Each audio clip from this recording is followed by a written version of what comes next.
Hello students, welcome to निमक्स academy. आज के इस वीडियो में हम ग्रुप थ्योरी का एक बहुत ही इंपॉर्टेंट फंक्शन स्टडी करने जा रहे हैं, जिसके रिलेटेड क्वेश्चन बार बार एग्जाम में पूछे जाते हैं। तो जो टॉपिक है हमारा आज का वो है आयलर फाई फंक्शन।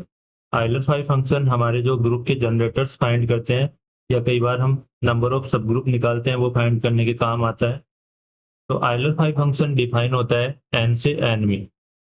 इसका डोमेन और कोडोमेन नेचुरल नंबर होता है, और डेफिनेशन इसकी है कि इस एन के साथ हमें को प्राइम नेचुरल नंबर्स कितने हैं ये देखते हैं। Number of natural numbers which are coprime to N.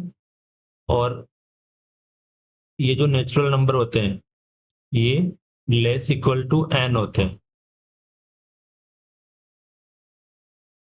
ऐसे नेचुरल नंबर फाइंड करने हैं जो एन से, यहाँ एन की वैल्यू दी हुई रहेगी, इससे इक्वल और लेस देन होने चाहिए, और उनका इस एन के साथ को प्राइम होना जरूरी है। को प्राइम का मीनिंग है कि उनका जो जीसीडी है वो 1 आना चाहिए।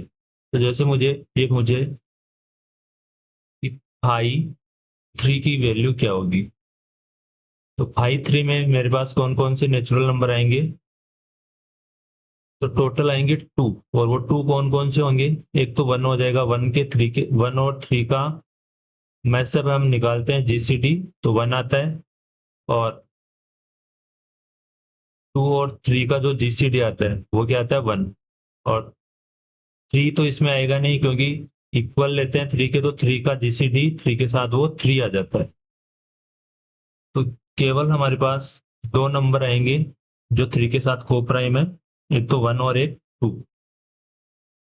ऐसे ही मुझे ये देखना है कि फाइव फाइव की वैल्यू क्या आएगी, ये वैल्यू फोर आएगी, लेकिन कौन कौन से एलिमेंट आएंगे जो फाइव के साथ को प्राइम है। फाइव के साथ को प्राइम है, एक तो वन टू थ्री और फोर। फाइव खुद होगा नहीं, क्योंकि फाइव का फाइव के साथ जीसीडी है वो वन आ जाएगा। तो आयलर फाइव फंक्शन हमें उस एन के साथ उससे छोटे या उसके इक्वल कितने नेचुरल नंबर हैं जो को प्राइम है। को प्राइम का मतलब ये होता है, अगर दो नंबर का जीसीडी के और एन का जीसीडी वन आए, तो ये बोलते हैं कि के और एन क्या है, को प्राइम नंबर है। जीसीडी को बोलते हैं मर्ज। तो इसके लिए कुछ फॉर्मूले हैं जो मैं डिस्कस करूंगा। ये फंक्शन हमारे काम के आता है, कोई भी जो साइक्लिक ग्रुप हमें दिया होता है, जैसे हमें मोस्ट जो इंपॉर्टेंट एग्जाम्पल है जेड एन प्लस एन, इसके जब भी हमें जनरेटर फाइंड करने होते हैं, तो इसके जनरेटर फाइंड करने के लिए हम आयलर फाइव फंक्शन से बड़े ही आसानी से इसके जनरेटर फाइंड कर पाएंगे। तो जो चक्रीय समूह होता है उसके जनक ज्ञात करने के लिए आयलर फाइव फंक्शन बहुत ही यूजफुल होता है। तो जैसे जब भी फर्स्ट जो फॉर्मूला वो है फाइव पी, ये किसके इक्वल होता है, पी माइनस वन के। अगर पी क्या है, प्राइम नंबर, तो जैसे मुझे फाइव टू की वैल्यू निकालनी है, तो फाइव टू की वैल्यू आ जाएगी two minus one equals two one. ऐसे ही मुझे फाइव सेवन की वैल्यू निकालनी है, तो ये हो जाएगी seven minus one equals two six. ऐसे मुझे फाइव थर्टीन की वैल्यू निकालनी है, तो ये हो जाएगी, एक कम कर दो, ट्वेल्व के इक्वल।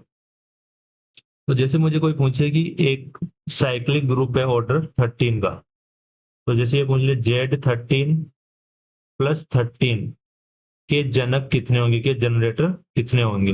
तो मैं क्या करूंगा, वहां ये फॉर्मूला लगाऊंगा, मुझे फाइंड करने की जरूरत नहीं है।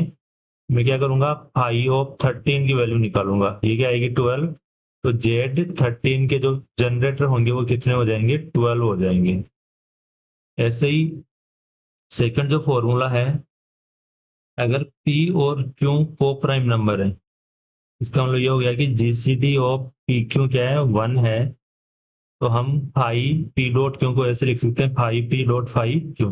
जैसे मुझे निकालना है फाइव सिक्स की वैल्यू निकालनी है, तो इस सिक्स के मैं ऐसे टुकड़े करूंगा, सिक्स को लिखूंगा टू क्रॉस थ्री। तो टू और थ्री का जो जीसीडी है वो वन आ रहा है, तो ये टू और थ्री को प्राइम है, इसको मैं अलग अलग लिख सकता हूँ। हमेशा अलग अलग नहीं लिख पाएंगे, को प्राइम के केस में ही अलग अलग लिख पाएंगे। तो इसको मैं लिख दूंगा five two dot five three. Five two की वैल्यू आएगी वन, और फाइव थ्री की वैल्यू आएगी टू। तो इसका जो आंसर आ जाएगा टू आ जाएगा। फाइव सिक्स की जो वैल्यू आ जाएगी टू आ जाएगी। और क्वेश्चन इस तरह से आएगा, जेड सिक्स प्लस 6 के जनरेटर कितने होंगे? तो इसके जो जनरेटर होंगे वो 5 6 के इक्वल होंगे, और ये वैल्यू किसके इक्वल आ जाएगी? 2 के इक्वल आ जाएगी। या ये पूछ सकता है ऑर्डर 6 के साइक्लिक ग्रुप के कितने जनरेटर होंगे? ऑर्डर 6 का साइक्लिक जो ग्रुप होगा वो Z6 के आइसोमॉर्फिक होता है। कोई भी n ऑर्डर का जो साइक्लिक ग्रुप होता है वो Zn के आइसोमॉर्फिक होता है। तो इसमें जो जनरेटर होंगे वो Z6 के जितने जनरेटर होंगे उसके इक्वल होगा। तो यहाँ भी 2 जनरेटर हो जाएंगे। तो 2 फॉर्मूले हो गए हमारे पास, एक तो 5p-1, और इसमें हम इसको 5p और 5q लिख देंगे, और फिर हमें फॉर्मूले बताइए। 5p को हम p-1 लिख सकते हैं और q को q-1। आंसर हमारे पास आ जाएगा p-1 डॉट q-1। अब चलते हैं हम एक थर्ड फॉर्मूले की तरफ। थर्ड फॉर्मूला है फाइव ऑफ p की पावर n। ये p है वो एक हमारे पास प्राइम नंबर होगा, प्राइम नंबर, और n है ये नेचुरल नंबर होगा हमारे पास। n क्या है? एक नेचुरल नंबर है। तो जैसे इसका जो फॉर्मूला होगा वो याद रखना है, p की पावर n, इस खुद को लिख देना है, फिर माइनस करना है p की पावर n-1। तो जैसे मुझे एक ग्रुप है, ये 5 8 की वैल्यू निकालनी है, तो मैं इसको लिखूंगा 5 2 की पावर 3। अब इसको लिख सकते हैं हम, p की वैल्यू यहाँ पे कितनी है? 2। तो पहले तो क्या करते हैं, p की पावर n को ही लिख देते हैं, 2 की पावर 3 को इस खुद को ही लिख देते हैं, इसकी वैल्यू क्या है? 8। फिर माइनस 2 की पावर 3-1, यहाँ पावर है उसको एक कम कर देते हैं, n-1 करते हैं, तो n की वैल्यू क्या है? यहाँ पे 3 है, तो n-1, तो ये तो 8 होता ही है, इसमें ये हो जाएगा 2 स्क्वायर, तो 8-4 क्या आ जाएगा? 4। तो 5 8 की वैल्यू आ जाएगी 4। तो ऑर्डर, ये पूछे क्वेश्चन की ऑर्डर 8 है, उस ग्रुप के, उस साइक्लिक ग्रुप के जनरेटर कितने होंगे? ये साइक्लिक ग्रुप के जनरेटर निकालने के काम आता है। जो 5 n है, इससे हम क्या करते हैं? साइक्लिक ग्रुप के जनरेटर निकालते हैं। तो ये 3 फॉर्मूले अपने को याद रखने हैं, इनसे बार बार क्वेश्चन रिपीट होते हैं। एक बार मैं इन तीनों फॉर्मूलों को एक साथ और लिख देता हूँ। तो ये टोटल हमारे पास 3 फॉर्मूले हैं। पहला है 5p p-1, इसमें एक कम कर देते हैं, p क्या है? प्राइम नंबर है, ये ध्यान रखना कि p क्या होना चाहिए? Prime number. फिर हम p डॉट क्यू टाइप का है, p क्यू का जीसीडी क्या होना चाहिए? 1 होना चाहिए, तभी इनको अलग अलग लिख पाते हैं, हमेशा नहीं लिख पाएंगे। और फिर ये फर्स्ट फॉर्मूला काम में ले लेंगे, दोनों p और q क्या है? प्राइम नंबर, तो एक एक कम कर देंगे, p-1 और q-1। थर्ड फॉर्मूला है p की पावर n में अपने को कुछ एलिमेंट दिए हुए हो, तो p की पावर n का फॉर्मूला p की पावर n को लिख दो और पावर को एक कम करके माइनस कर दो। तो ये 3 फॉर्मूले हैं जो साइक्लिक ग्रुप के जनरेटर फाइंड करने के काम में आते हैं। ऐसे और ही वीडियोज हम आपके लिए लाएंगे जिनमें ट्रिकली क्वेश्चन हम कर पाएंगे बहुत ही कम टाइम में। अगर ये वीडियो आपको अच्छा लगे तो इसको हमारे यूट्यूब चैनल को सब्सक्राइब जरूर करें। Thanks for watching this video. मिलते हैं नेक्स्ट वीडियो में। धन्यवाद।